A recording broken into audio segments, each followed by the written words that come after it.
দর্শকের যেমনটা জানাচ্ছিলাম যে তিতুমির কলেজের শিক্ষার্থীরা মহাখালীতে রেল লাইন অবরোধ করে থাকায় ঢাকার সাথে বিভিন্ন জেলার রেল যোগাযোগ বন্ধ আছে। এতে দুর্ভোগে পড়েছেন যাত্রীরা। কমলাপুর স্টেশনের অবস্থা জানতে কথা বলবো সহকর্মী মনিরুল ইসলাম মিন্টুর সঙ্গে।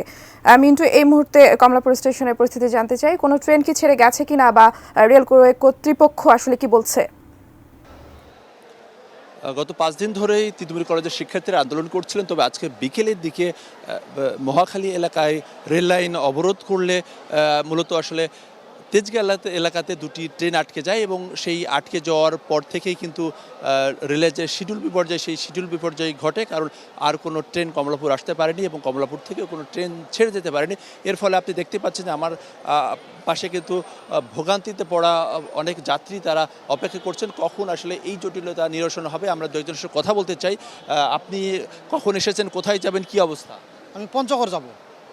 জি, কখন থেকে অপেক্ষা করছেন? এই ঘন্টাখানেক। আমার 11:30টা ট্রেন আর কি।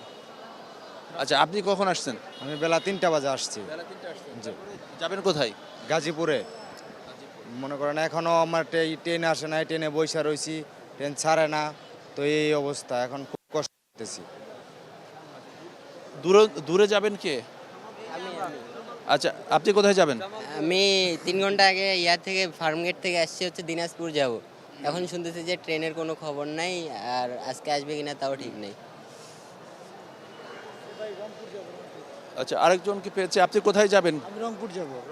হ্যাঁ, আমার ট্রেন হচ্ছে রাত 9টায়, কিন্তু ট্রেনটা কি কারণে বন্ধ? আর ওরা কোনো কিছু হলে রেল লাইনে কেন আন্দোলন করবে? এই আন্দোলন তো রেল রিলেটেড না, এটা হচ্ছে শিক্ষা এডুকেশন রিলেটেড আন্দোলন।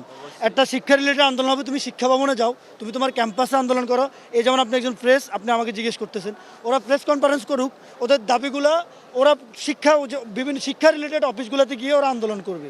বাট ওরা কেন আমার মতো এত মানুষকে কেন ভোগান্তি দিবে? এই রাইট তাদেরকে কে দিয়েছে? আসলে এখানে যারা এসেছেন তারা হঠাৎ তাদের যে ট্রেনের যে শিডিউল সেই শিডিউল অনুযায়ী এসেছেন, কিন্তু যেহেতু রেল লাইন অবরোধ, যার কারণে কিন্তু এই অবস্থা তৈরি হয়েছে। ফলে কর্তৃপক্ষের পক্ষেও আসলে বলা সম্ভব নয় সেই অবরোধটি না উঠে গেলে। তো এই ছিল বলতে গেলে আসলে কমলাপুর স্টেশনের অবস্থা। অন্তত 20টি ট্রেনের শিডিউল বিপর্যয়ের সংখ্যা দেখা দিয়েছে এবং এই জটিলতা নিরসন না হলে এই বিপর্যয় কিন্তু আসলে আরও বাড়বে।